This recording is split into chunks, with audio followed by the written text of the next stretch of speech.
Roy stuff. Got some more stuff. That's what I'm doing today.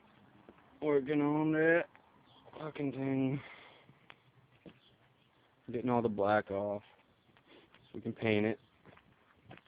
It's really fun, man. I'm having so much fun. Awesome.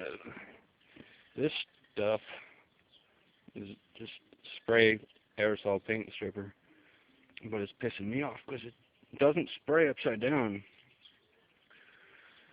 It's really a fucking pain in the ass, but it works really good. It works really good. It's just fucking pain in the ass to spray because you're like always emptying out the air. Stuff's not coming out. So that's it. I'll be back with another Roy stuff project.